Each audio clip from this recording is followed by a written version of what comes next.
our honored family members of the mining community, leaders of organized labor, esteemed guests and friends, colleagues and fellow South Africans. We gather once again to remember those colleagues and family members whose lives were lost in August 2012.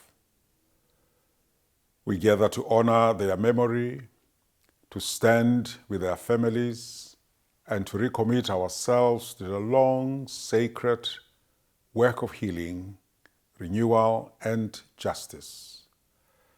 When I first spoke on such an occasion some years ago, I said that the Marikana massacre had held up a mirror to South Africa. It forced us to look at ourselves, at the conditions in which people lived and worked, at the relationships between workers, companies, unions, communities, government, and the police, at our failures of listening, at our failures of compassion, and at our failure at times to recognize the full humanity of one another. We could not then, and we cannot now, look away. The memory of Marikana is painful for those left behind, and also for the rest of the country, because it asks difficult questions. It asks, have we done enough to ensure that suffering never happens again? Have we done enough to restore dignity? Have we done enough to listen to the families, to workers, and to communities? Have we done enough to build trust where trust was broken? Have we done enough to make justice visible, not only in words, but in practical change? I ask these questions because love of our country, love of our people, and love of justice for all require honesty. Healing that is not grounded in truth cannot last. Renewal that is not grounded in dignity cannot take root.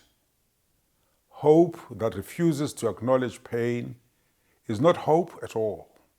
It is avoidance. And so today we remember with humility.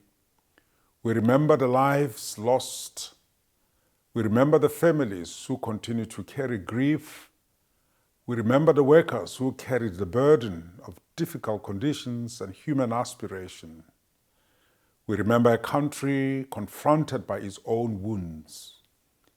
We remember too the years of difficult work that have followed, work that has demanded patience, courage, listening, and above all, the willingness to remain in conversation even when conversation is hard. Over the years, I have spoken about hope. I have spoken of ripples of hope, of green shoots of progress, of shared value, of trust, of courageous conversations, of building bridges across the chasms that separate us. Those were not slogans. They were and remain moral disciplines. Hope is a discipline. Trust is a discipline. Listening is a discipline. Reconciliation is a discipline. Responsible leadership is a discipline. And discipline is a continuous daily work. The work of making mining serve the common good is one of the most important disciplines of our national life. I've also said before that the road towards healing and restoration is long and arduous. Today we can say, believing it fully, that there has been progress. We have seen people who once stood far apart begin to sit together. We have seen families engaged with greater care. We have seen practical interventions seek to honor those who were lost and support those who remain. We have seen conversations among business, labor, faith communities, and others that were once difficult to imagine. We have seen a growing recognition that mining cannot be measured only by what is extracted from the earth, but by what is restored to people, to communities, and to the future. For this progress, we give thanks. But gratitude must never become complacency. Progress must never be used to silence pain. The fact that steps have been taken does not mean the journey is complete. The fact that bridges have been built does not mean everyone has crossed them. Indeed, we saw earlier this year the murder of Sinead Anglican, a lawyer for Sibanye-Stillwater. And the crossing of our built bridges must continue. The fact that hope has emerged does not mean hardship has ended. It does not mean that we can rest. Many families still carry emotional and economic burdens. Many communities still know the daily reality of inequality. Workers across our country still ask whether their dignity is fully recognized. Young people still ask whether the future being promised to them will be real. And South Africa itself remains a wounded nation, searching for ways to become more just, more compassionate, and more united. That is why the messages of these past years remain valid today. We must still hold up the mirror to ourselves, to assess ourselves, our achievements, and our failures, clearly and honestly. We must still choose courageous self-examination over denial. We must still reach across divisions peacefully, not only to those with whom we agree, but to those with whom we disagree. We must still recognize that trust is fragile, that it is built through actions more than speeches, and that it is hard-won and easily broken. We must see that mining, when guided by integrity, a strong moral compass, can uplift communities, preserve environments, restore dignity, and create lasting opportunities. And we must still understand that shared value is not a phrase for a brochure. Shared value means that the benefits of development must be felt by those whose lives are closest to its impacts. It means that workers must be respected, communities must be heard, families must be supported, and future generations must inherit more than scars. So as I prepare to step away from this role, my prayer is not that this work ends. My prayer is that it deepens. May the next chapter of the Marikana renewal journey be marked by even greater courage. May it be practical, honest, and people-centered.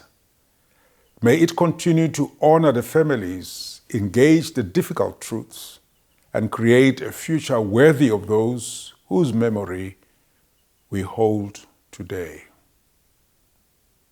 Let us not allow Marikana to be defined only by tragedy. Let it also be remembered as the place where South Africans confronted pain and chose not to surrender to it. Let it be remembered as the place where grief called forth responsibility. Let it be remembered as the place where leaders learned again to listen. Let it be remembered as the place where a mining community began slowly and imperfectly, but sincerely, to build a new legacy. Thank you for allowing me over these years to walk a small part of this journey with you. It has been a privilege, a burden, and a blessing. May God bless the families. May God bless the mining communities of Marikana. May God bless all who continue the work of renewal. As I end, I want to reflect on the lives of the 34 miners killed by police on the 16th of August 2012. Siteleka Merrick Kadlela, Tembinkosi Gwelani, Patrick Akona Chijazi, Semi Jonganisi, John Kutlwano Lechingwane, Jackson Lehupa, Jenivek Raphael Lia, Mafolosi Mabia, Julius Tokoti Mangcochwa, Tembelake Mati, Anele Mdizeni, Pongani Mdze, Makosandile Mgonjwa, Telang Vitalis Mohai,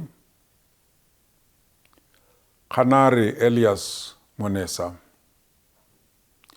Tabiso Musebetsani, Tobile Mpumza, Babalo Mchazi, Michael Ngweyi, Mpumzeni Nqande, Ntandazo Nokhamba, Mgcineni Mambush Noki, Pongani Nqongophele, Mongezeleli Ntenetya, Andris Motlalipula Ntsenyeho,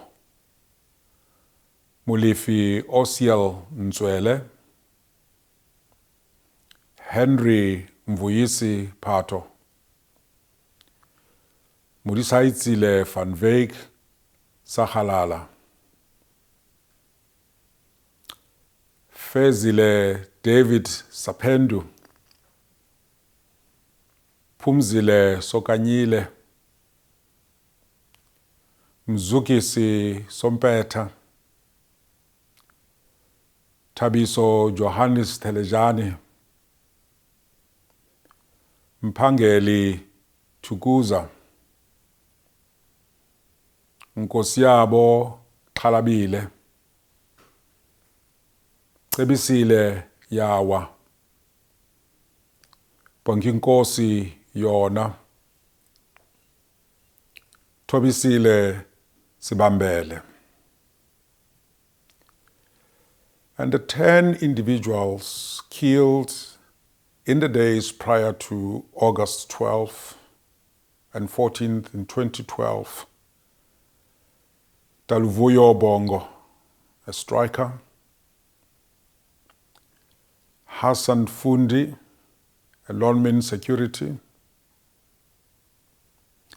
Siloroni Lepauka, SAPS warrant officer. Franz Mabelane, Lonmin Security, Paulina Masuhlo, Dumisani Mtinti, Tapelo Eric Mabibi, a Lonmin employee, Hendrik Tsietsi Munene, a subs constable, Tabiso Mosebetsani, Isaiah Twala. And may the souls of the faithful departed rest in peace and rise in glory. God loves you, and so do I.